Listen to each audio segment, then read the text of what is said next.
This time I'm very, very proud to say that we have Cotter Cunningham. He's the founder and CEO of Retail Me Not. You guys may have heard of the company as it was going through extremely rapid growth and had the name Whale Shark Media. And it was renamed to their biggest property right before they went public. It's a publicly traded company now with a 1.7 billion market cap as of today. And it's a really interesting journey that Cotter's been on. And so we're going to really delve into that. And we're going to delve into his background, so I'm not going to spend a lot of time telling you about it. I'll let him tell you about it. So Cotter, one of the things that I'd love to start out with is, there's a lot of students starting businesses while they're here at UT, and it's something that I'm inspired by. I get to see that all the time when we do office hours. But you started much later. And kind of there's a misconception about when you can actually become an entrepreneur for the first time. So maybe we just dive in right there. Like, when did you start your first business, and what compelled you to actually start one after working so successfully for so long for companies? So I'm the antithesis of Brett. Brett probably had a pacifier that said capitalist on it, right? He literally started that young and sold them to his classmates in preschool. I didn't do that. I got out of school, I got a job, and worked for years for a variety of companies. We can talk about it if you like. And at some point, though, I was the COO of a publicly traded company in Florida, and I was bitching about the way we were running things, and my wife kind of said, well, if you're so smart, do better. And, if you've been the COO for 8 years, and I'd been one at that point, you've thought about being a CEO, but, and I'd gotten some offers and stuff, but nothing great. And, I kind of thought, well, what the heck? And so literally that one conversation sort of started me on the path to ultimately leaving my job, raising some money, and sitting before you today. So let's talk about that transition. Was that initially gut-wrenching for you because you'd been used to, a solid paycheck, and yeah. and I imagine being the CEO of a public company actually pays pretty well. Yeah. So, did your wife, when you first left to start your business, did she say, "Wait, hold on, I was just kidding"? Yeah, a little bit of that. I've told this joke before, but I actually my first idea was to start a company. So I'll back up. So I was the CEO of a company called Bankrate. If you know Bankrate, it does personal finance. So you can go online, you can see rates at the local level. So you can go and see Austin mortgage rates, and there's a big list of them. You can pick the one that works for you, and basically they sell you to that bank as a lead. They also own creditcards.com, which works the same way. It's a big lead gen company. So I left there and started a site that was focused on divorce. Now, I'm not divorced. My parents are divorced. I felt like I knew a little bit about it, but I thought ultimately that if you're going through a divorce, you'd need a new credit card. So it was sort of a marriage of sort of two interests of mine. I really like people that are going through a change in their life. A life event really triggers something that I think you're information seeking, right? And so if you're seeking information, you're going through a divorce, whereas in the old days you would turn to your neighbors, turn to your friends, turn to your family, now you're going to go on the internet. And so to me, this was a great chance to sort of grab people at a certain time. But my joke is, the day you go home and tell your wife that you quit your job as the CEO of a publicly traded company to start a divorce site is not the best day of your marriage. We're still married, 23 years, and so that's worked out pretty well. But it was tough at first. And you point out the obvious, which is if you're older, I was probably 46 or so, 45 when I left Bankrate. To your point, you've got a mortgage, you've got a car loan, you got kids that you want to send to college. It's a more challenging decision than if you're coming right out of college, you've got nothing. So what are you risking? Nothing. I'm speaking for myself here. When I came out of college, I had nothing. So. Yeah, when I came out of college, I had nothing as well. Yeah. And Josh that Bear count? actually touched on that Yeah. last time, and that this is the time where you have literally nothing to lose. Yeah, nothing to lose, right. Whereas, at 46, you've got something to lose. So it's definitely more challenging. I was lucky Bankrate had done well, so we had a little bit of a financial sort of cushion, but not huge. And to make matters even a little bit more stressful, Yeah. You wrote $1 million check alongside AV's $1 million check to actually start I did. Divorce 360, right? I did. I believe you should invest in yourself. I think it's your best investment. And, you can put money in Facebook, you're going to put money in Yelp. Yeah, great, good for you. But I believe you should put your money where your mouth is. So if I'm going to do something, we're going to be all in. So yeah, and that was a huge chunk of my net worth. And it failed. It did. Failed miserably. So the first year we raised $2 million, so we had kind of $2 million to spend. The first year I spent kind of $400,000 and made $19. We were pre-revenue, as they say. The second year we spent $1.5 million and made $300,000. So tough cookies. The thing though was I felt like we failed because of the business model. Mm-hmm. I didn't feel like it was something I had done wrong per se, other than I'd come up with the business.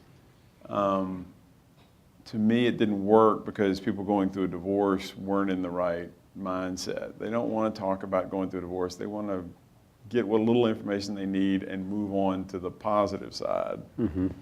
dating and whatever else is going on next. And so we sort of gauged the market poorly, I think. So AV agreed that they liked me, they didn't like divorce. And so, if you've ever failed at something, you're kind of sitting around doing a postmortem. And, we were pretty honest. And at the end of it, they said, well, what do you want to do next? And I'm like, get a job, I guess. And they said, well, we like you. Why don't you move to Austin? And we'll give you some money. We'll go buy something. And given that my other option was nothing, that seemed like a pretty good deal. So I took it.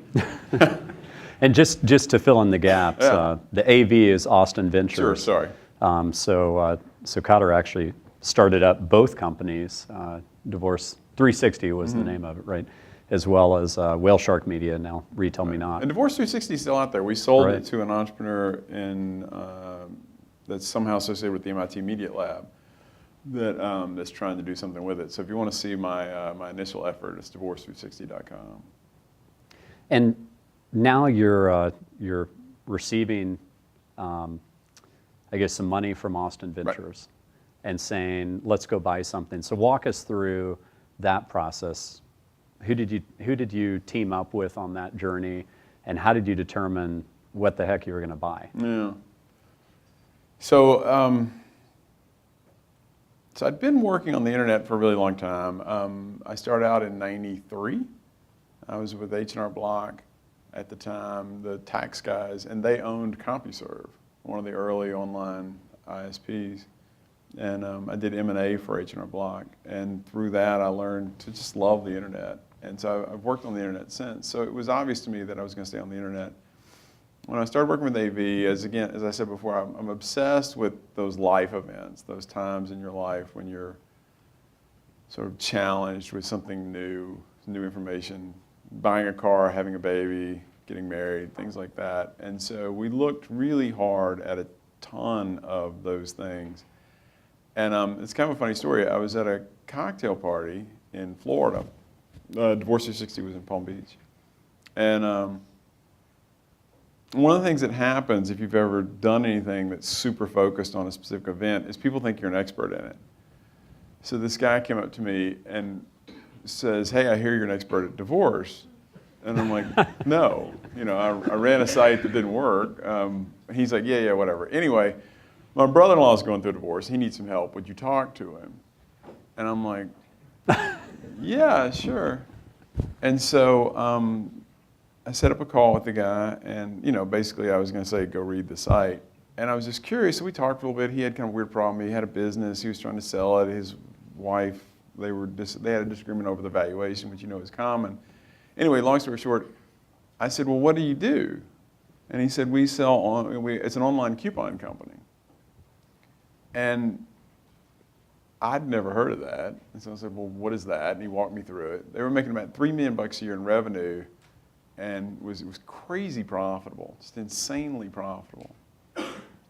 And so that sort of piqued my interest. And so I teamed up with a couple guys at Austin Ventures, some junior, so it's like an associate, an analyst, and we formed kind of a team, and we started investigating online coupon companies. And so basically that means you're on the phone, right? And you're calling entrepreneurs who don't want to talk to you. So we made a list of about 110.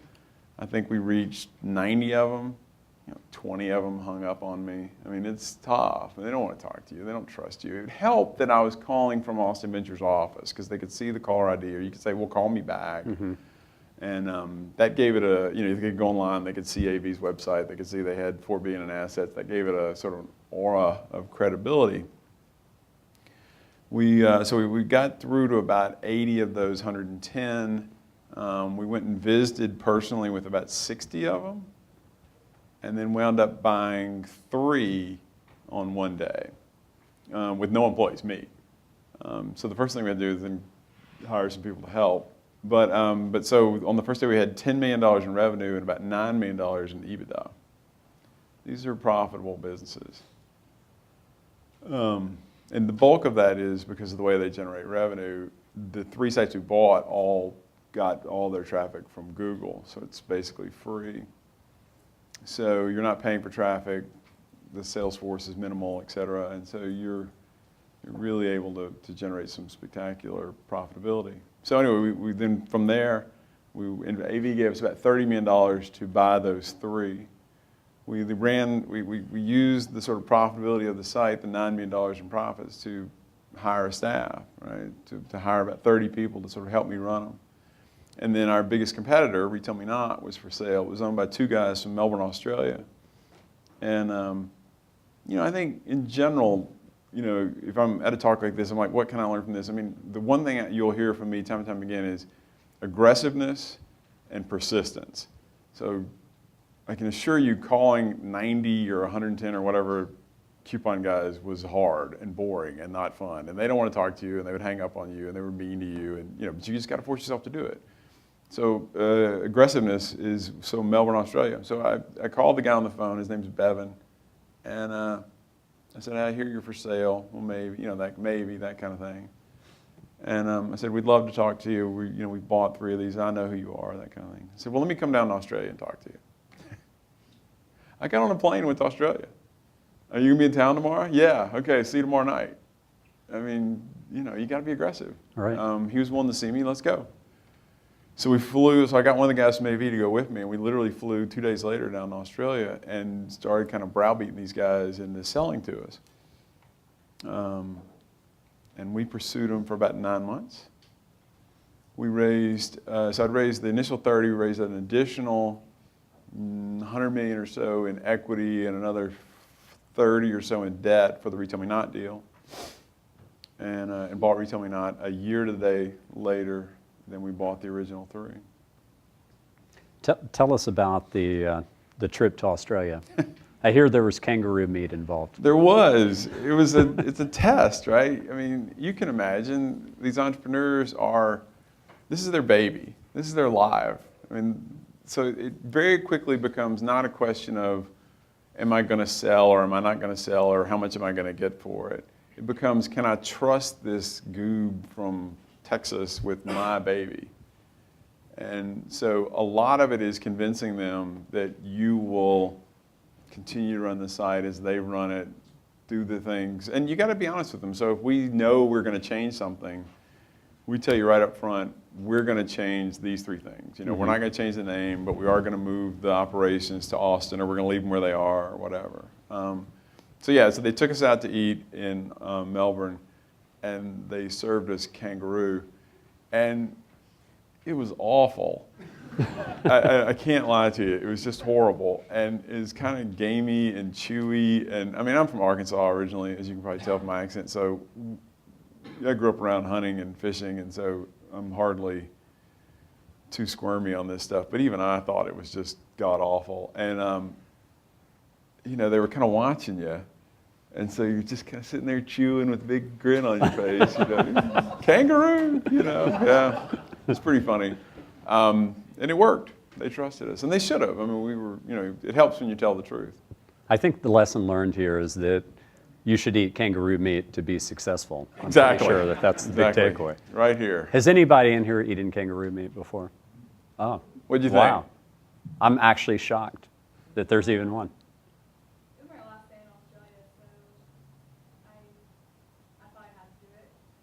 Do you like it? It went super gamey. Yes. But I'm wondering if it tastes as well as you had it. Yeah. Mine was not so Okay. Yeah. I don't have anything to compare it to. Yeah, I would not seek it out. I mean, personally, I prefer kangaroo sushi, but I digress. We should go into a different subject at this point. It's a great way to jumpstart your business. It is a great way to jumpstart your business. I think there's a pun there. Yes. So just backing up for a Yes, second, let's talk a bit about you know, kind of the roots of your childhood. You grew up in Arkansas. I did. Were you? How many brothers, sisters did you I have one brother. My father was, you know, it's interesting. We were laughing before about I didn't really grow up in an entrepreneurial family. My father's a politician. He was state legislator for years. He had a small business, but his heart, his love was politics, and he was Speaker of the House. And so I grew up in a house that was very much about kind of politics, what's current, sort of news, that kind of thing. My dad's one of these guys that likes to debate, and so he very much at the dinner table would like to say, well, here's an issue, here are the pros, here are the cons, where are you? I don't know, pass the potatoes. So it was kind of fun. It was a fun way to grow up. And do you talk with your parents now about sure. being an entrepreneur, and what do they think about? Are they like, we have no idea how we raised you to become an entrepreneur? Yeah, no, they're stunned. I think they're surprised that. I think my father really is surprised anyone would leave Arkansas. You know, I mean, he just can't. He's still hung up on that. You'd have a great profile for Arkansas politics now. Yeah, well, there you go. I know a little bit about that. So tell us about your family. Sure. Like I said, I grew up in a small town, Helena, on the Mississippi River. My parents got divorced when I was about 15 or 16. My mother moved to Memphis. I went to high school there. My brother's still in Arkansas. He's in Little Rock. It was fun. It was a nice place to grow up. It's cool to grow up in a small town. It's a fun sort of alternative. My wife's from Cleveland, right? It's a very different life. So it's kind of nice to grow up somewhere where you know everybody's name and everybody knows you. And if I want to scare my kids, I'll tell them some story about my childhood. They just can't believe the stuff we would do. You know, just stupid stuff. You know, we'd camp out all night. We'd steal cars. You know, whatever. I'm kidding. Seeing if anybody's listening.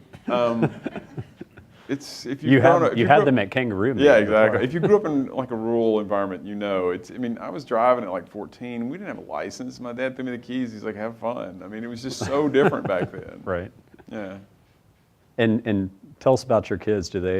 What do they think about you making this transition to be an entrepreneur? Because they were old enough to be very aware of, oh my gosh, Daddy's leaving his job, leaving a high-paying job to do this. Yeah. You know, the hardest thing for my kids was they had to move. So my daughter was in the 9th grade. My oldest daughter, and she went to Westlake for 4 years now. She's a freshman in college. And then the other two were a little bit younger. But you know, the hardest thing for them was that, you know, said we're going to leave Florida, we're going to move to Austin. And I think it's funny, all of them would tell you Austin's been a fantastic move for our family in many ways. Obviously, business has gone well and life's gone well for me. But I think each of them would tell you they like what the move has done for them sort of personally. They feel much more independent. They feel like they've been challenged and they rose to it. It's been good all around. So just talking about Retail Me Not Sure. today, you know, I received a call from you. The first time I met you, you called me up to ask about the Bazaar Voice culture. I did. And I'm very curious about how you describe the culture of Retail Me Not today and how that's evolved. And, you know, because it's different than creating something organically, right? You've bought these companies and kind of put them together. Yeah. So how's that shaped the culture? We've been and what's different really about lucky. You're right, we bought companies and pushed them together, but the companies we bought tend to not come with employees, right? They tend to, the staff kind of rolls off after 6 months or something, and then we sort of take over the business. So I think of the 300 employees or so we have here in Austin, we've got another 100 internationally. Only about 60 of those came from acquired companies. Mm-hmm.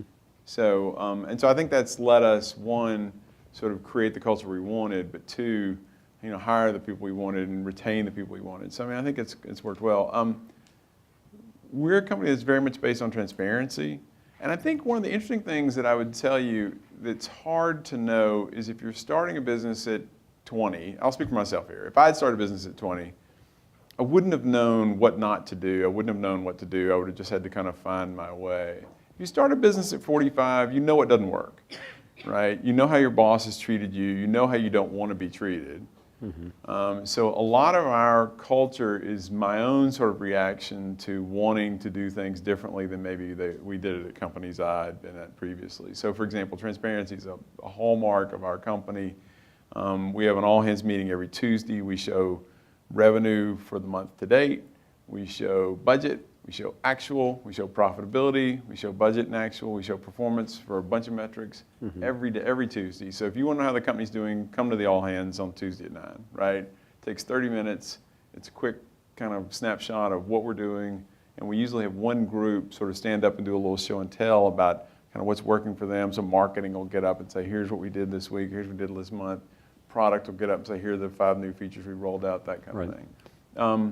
And that's worked really well for us, where I think if you ask anyone in our company, we have our faults as any company does, but I think one of the things they'll say that we do well is we spread information nicely. We sit in cubes, or just actually desk. There are no offices. The CFO doesn't have an office. I don't have an office. Everybody sits on kind of in communal floors. And I think that'll makes it easier to kind of go around and talk to people and sort of share information. I didn't like that whole sort of hierarchy of I have an office, you don't. Tough. So we very much didn't want to have offices and haven't. We're a very analytical company. We try to make decisions based on analytics, not opinion. This comes from my own sort of direct marketing days where, you know, I like blue, you like purple, we're doing a direct mail piece, we got to build an envelope, do we make it purple or blue? Well, we can test it, but it's going to take 6 weeks. On the web, you can know, right? We can put up purple, we can put up blue, we can A/B test it, we can see which one resonates with the consumer in a day, a week. So we very much have arguments around data, not opinions. Now, you can't have data on everything. Right. So that breaks down at some point. But wherever possible, we try to test almost everything. We're super analytical. So that, what does that mean, right? That means we hire a ton of mathy people, right? So we have a big business BI group, business intelligence. We have a lot of people that help us pull data. We have a big data team. Because if you're very data focused, if you're not going to use your gut, then you have to have data to make the decisions on. But I think in general, if you talk to people in our company, you would hear those are sort of the hallmarks of our culture: data focused and transparent. We're also really nice to our employees. We try to create a culture of, you know, high work, high reward, and so. You know, we have lunch brought in 4 days a week. We have breakfast tacos Mondays and Fridays. We give everybody an ACL pass. I mean, I can go, there's tons of junk like that. And so I think a lot of that is because we believe people work hard for us, and so we work hard for them. And you're hiring right now. We are.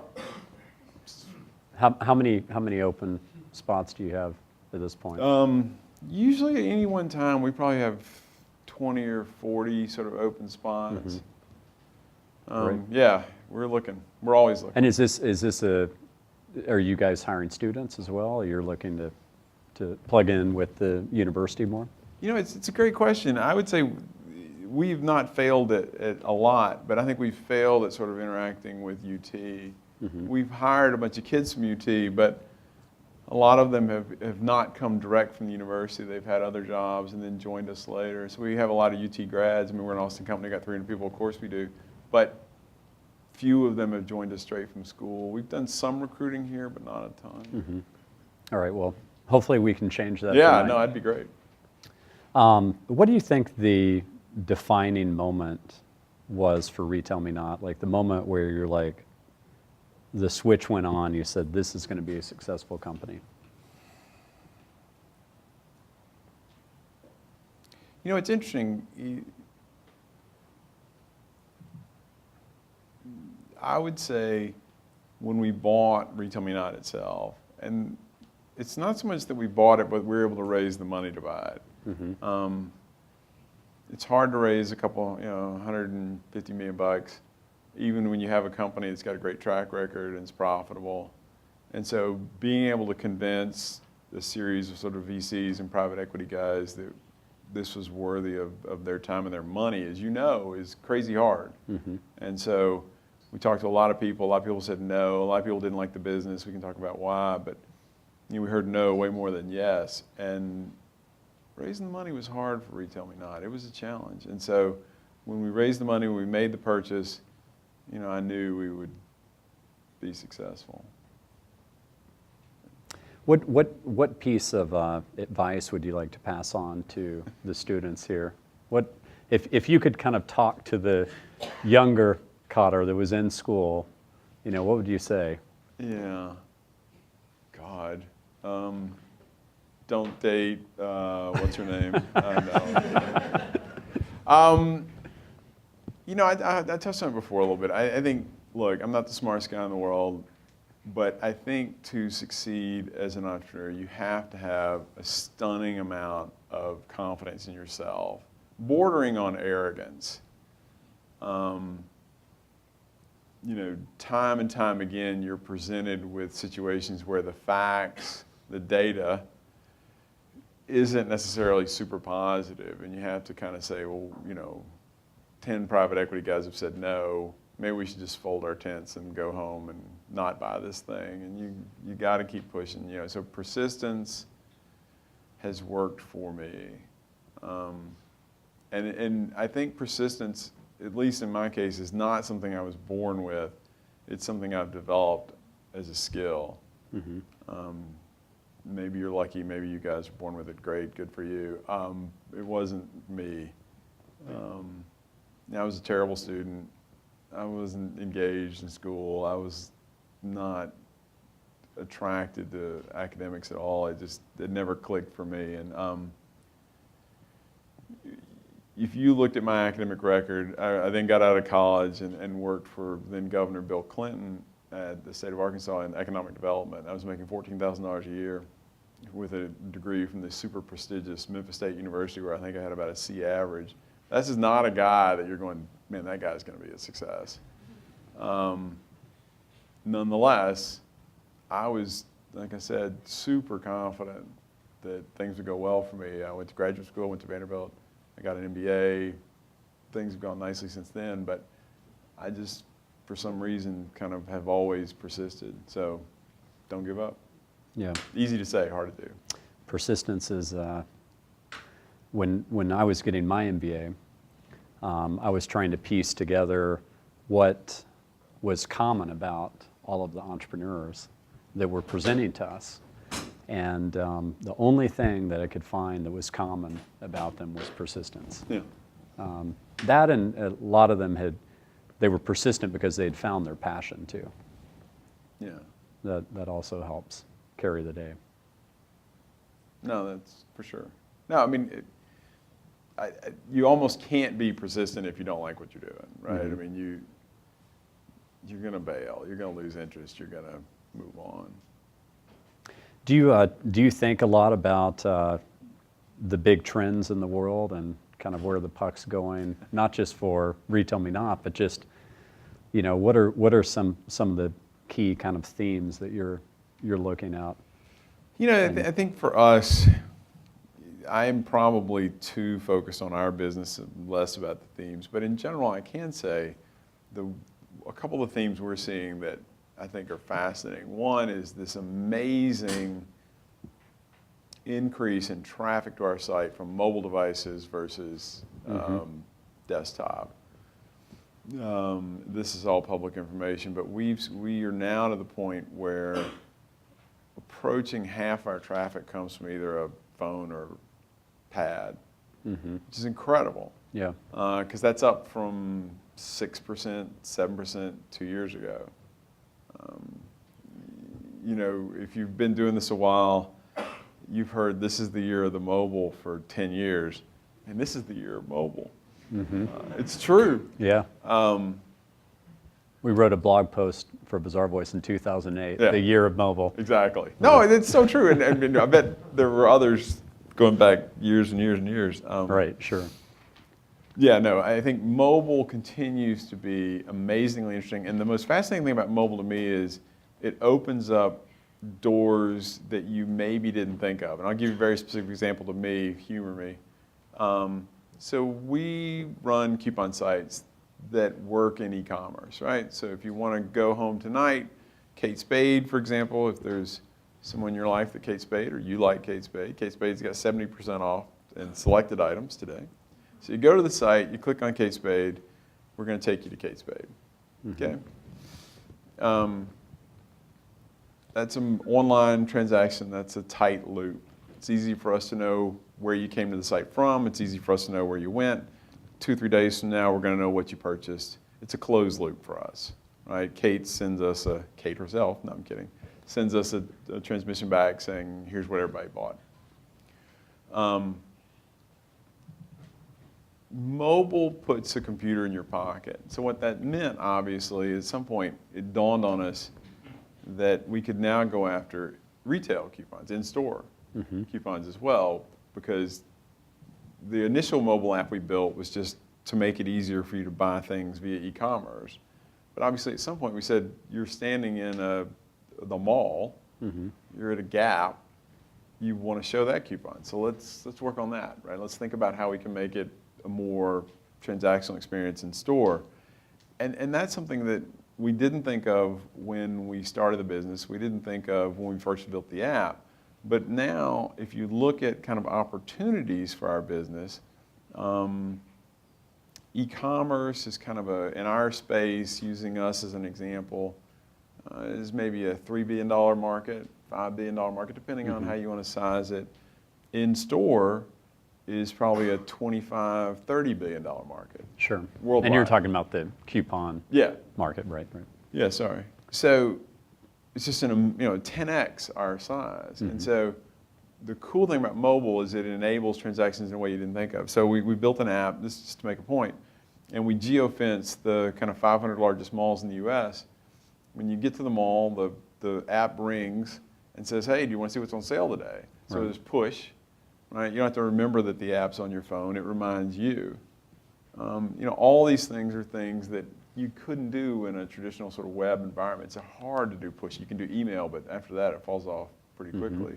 But I think that's an amazing trend, and that trend that suddenly you can interact with something, you can take a picture of it, you can send it somewhere. I mean, there's so much. I think mobile is going to change our lives in ways that we really can't appreciate. Google Ventures gave us some money and in one of our rounds of funding, so we're a portfolio company of Google Ventures, and which is cool because they invite you to these cool conferences and they give you fun stuff. They gave me the Google glasses, right? So I took them home. I thought they were stupid, right? I mean, I'm sorry, but I thought they were horrible. Right. My son hadn't taken them off. He thinks they're the coolest thing in the world. I mean, he comes home from school, he puts them on, he wears them until he goes to bed. He's 12, loves it. loves everything about it. He talks to them, somehow they interact. I mean, it's creepy kind of. But the point is, I mean, the technology, just because you don't like technology, never market to yourself, right? That his generation, I think, wearable technology's not going to seem strange. It's going to seem Right. old hat.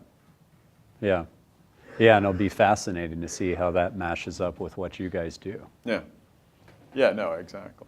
If you saw me scanning the audience, I was looking around for John, who always has his Google Oh, cool. glasses on, but I don't think he's here today. In terms of mentors that have shaped you, and books that have shaped you, are there any pieces of advice you'd like to give there? I've been lucky. I've had some great bosses over the years, and I think you take different things from each one. Nothing,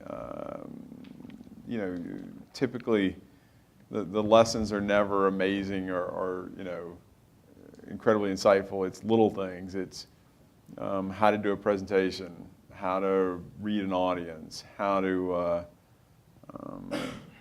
ask for the close, how to shut up when you get the yes, the things that aren't intuitive. All these things I think I had to learn sort of on the job. We didn't learn them at home. In terms of books, that's an interesting question. I love biographies. I love history. I read Snowball, the Buffett biography, which I thought was fantastic. And such a great story of a true American sort of treasure. And it's interesting, the funny thing about Buffett, I thought, was some of the sort of the facts about him are not exactly true. Mm-hmm. There's this sort of myth about him that he lives in the same home he did for 30 years, which is true, but he's apparently added on like incredibly to it.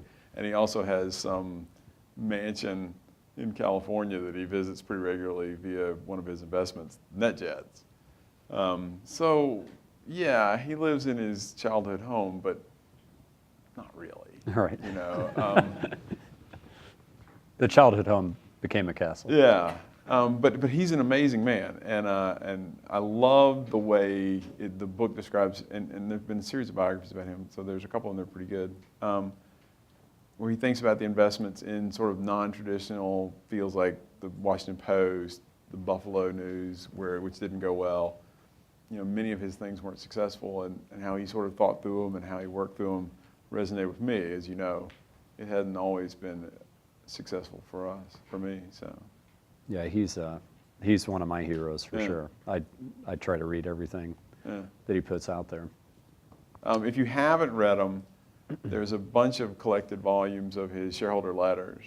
It's pretty easy to get. Yeah, those are fantastic. They're fantastic. It's a tough slog. I mean, you can't do it in one sitting, but they're amazing. Yeah, Charlie Munger too. Yeah, it's amazing. Great.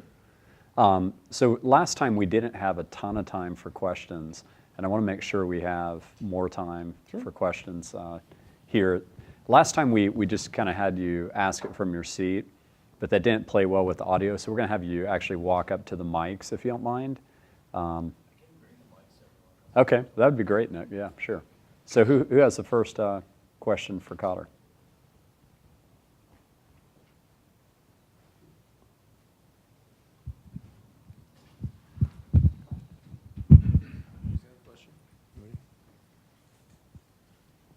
He couldn't have stunned the audience. Yes. Okay. Harold, I'd like to ask, you have Retail Me Not. You said you own 3 other companies. Are they secret or are they equally profitable? Do you merge them all into one? Yeah, so we've made 10 acquisitions to date, all coupon companies. The bulk of them, let's see, so we started with 3 here in the US. We only have retailmenot.com and then another one called Deals to Buy, which is like a daily deal site. The others we've sort of pushed into Retail Me Not. Internationally, we own sites in the UK. We have 3 in France.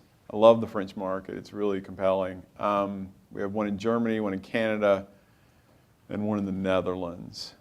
The bulk of those are by acquisition. We tend to look at each new market, whether it be the US or internationally, as make versus buy. So we kind of go into a market and say, who are the leaders? Are they for sale? Is it something you'd want to buy?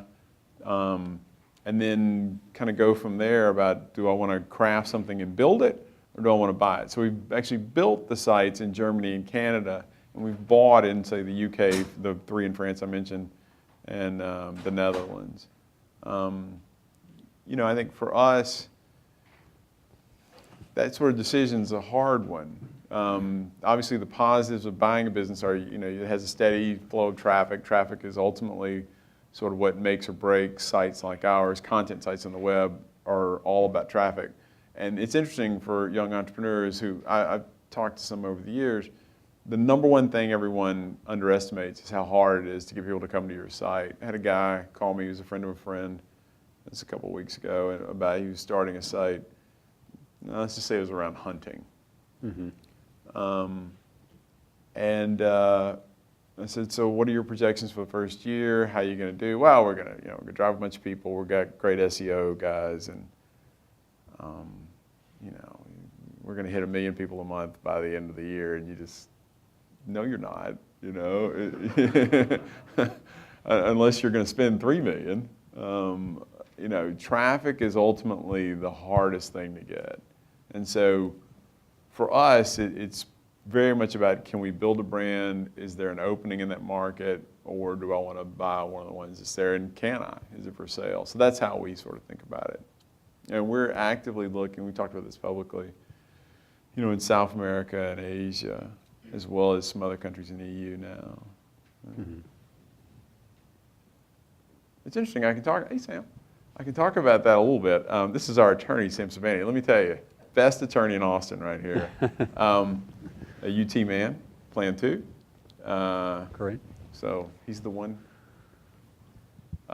He's a great guy, though. So when we think about acquisitions, what I was going to say, I think for us, the hardest thing with acquisitions is trying to figure out, do I have to buy something, or can I build it? And what's the timeline for building? Because building's going to be slower and more expensive, maybe, but maybe y'all get lucky and it'll kind of grow organically. I think that's a tough call.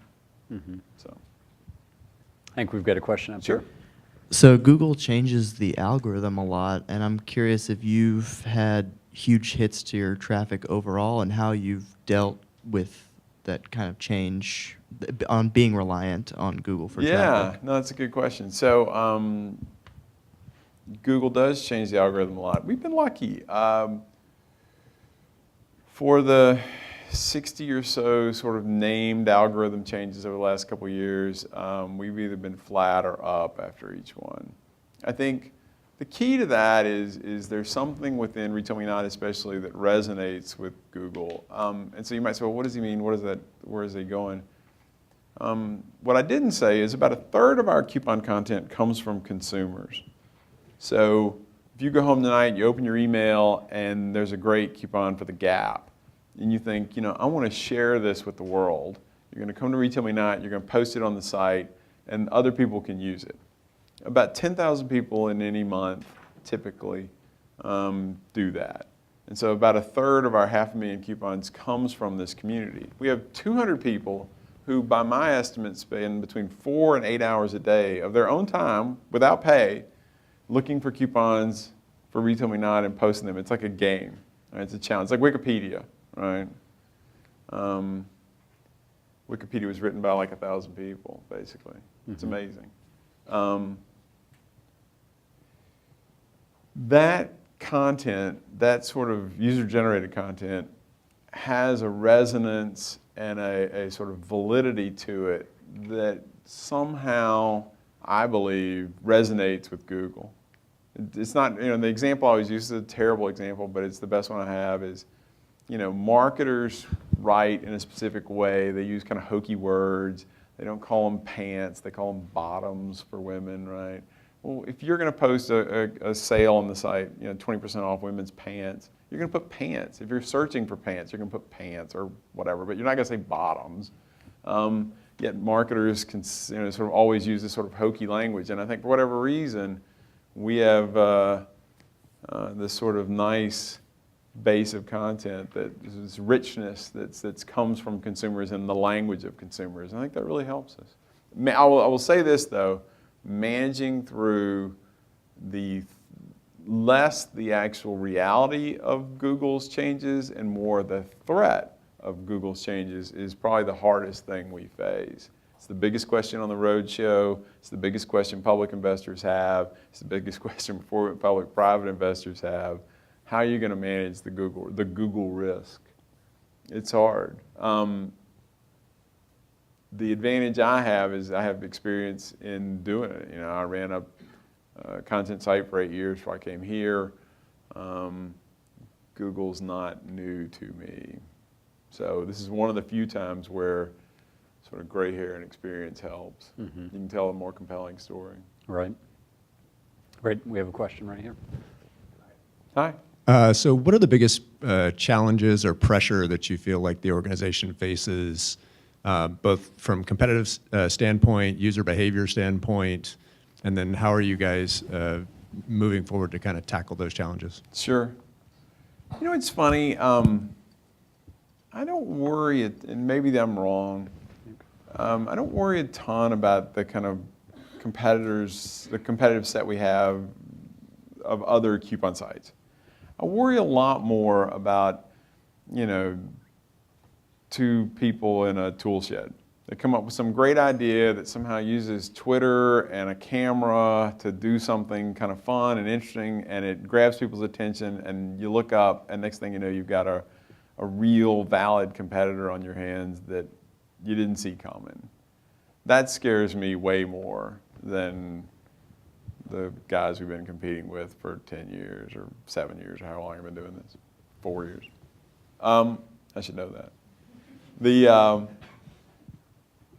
So that's, when we think about competition, I think that's where we focus most of our time. Not on the big guys, the Googles and the Facebooks, but on the sort of, two of you guys go out tonight and go, man, I like that, coupons. And, think for a little bit, and you come up with something great. So we're super active in watching the trends of small companies, competitors, and if we see a feature or something we like, we aren't afraid to use it as well.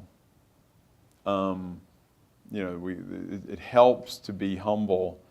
A lot of companies, I think, have the attitude of, well, it's two guys in a tool shed. What could they have come up with that's great? And I think they pay a price for that arrogance. We're not arrogant in that way. You can test it pretty easily too, right? We talk to consumers a lot. We bring people in. We have a guy that will go out with a video camera and follow you into the mall and talk to you the whole time. What are you thinking right now? What did you think when the app went off?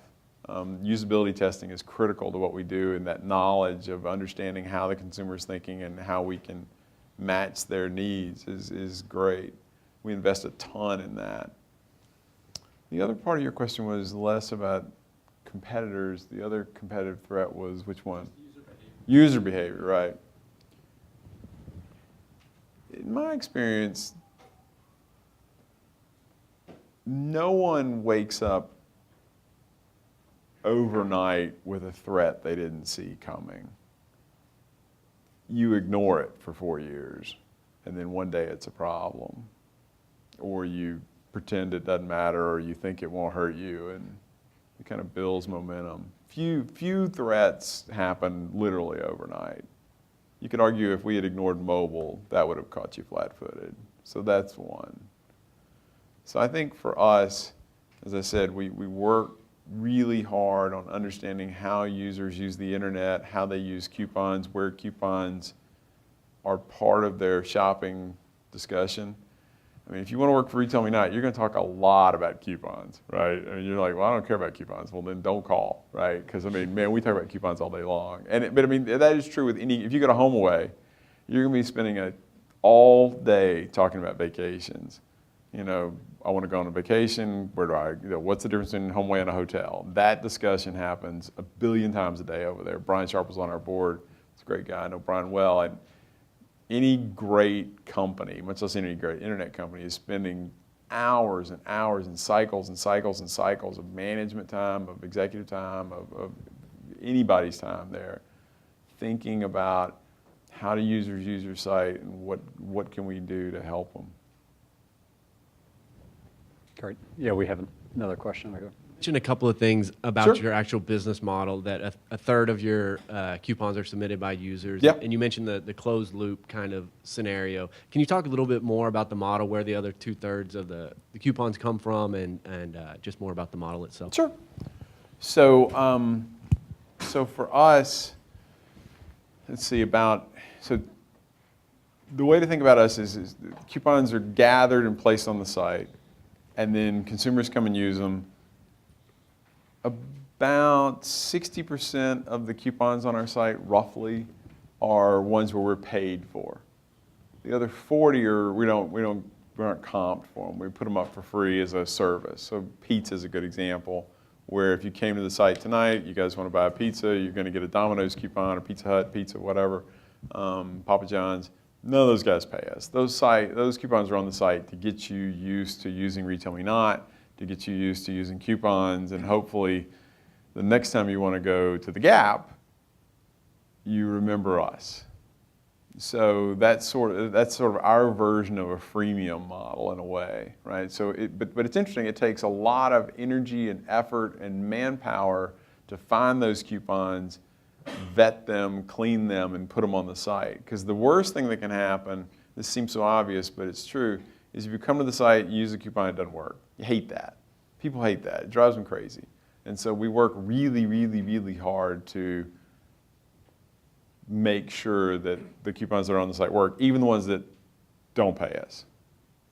Or at least somehow signify to you, this one may not work. So use at your own risk. The rest of the model is pretty straightforward. So about 2/3, so I said about a third of the coupons come from the gathering part. So about a third come from consumers, about a third come from either our internal employees or people that work for us. We have a big offshore team, about 100 people in India. And then the final third comes from the retailers themselves. 46% of our retailers of our top 500 retailers or so, have given us a coupon that's exclusive to us in the last couple month or so, roughly. So we work hard to make sure you're going to find coupons at Retail Me Not, you're going to go find somewhere else. You know, that exclusivity is very important to us. We work really, really hard on that. So that's a big part of the model. The closed loop part is how we get paid. So the way it works is when you click on the coupon, we're just talking about the online coupons, we can talk about it in store if you want. So you click on the coupon, that sets think of it as a cookie. It's actually not a cookie, but let's think of it as a cookie, a first-party cookie. You click on that, it sets a cookie on your browser. You go to the store, the Gap in this case, you make a transaction. Gap recognizes that cookie is coming from us, so we're referring you to the Gap. That triggers a small commission. And then we receive payment from them. But the more important piece is it also triggers this information flow that I mentioned. So we get data back from the Gap that enables us to optimize. And it's funny, I've talked to a couple of my friends at Bankrate. They've now gone to a closed loop. I hope this is public. It is now.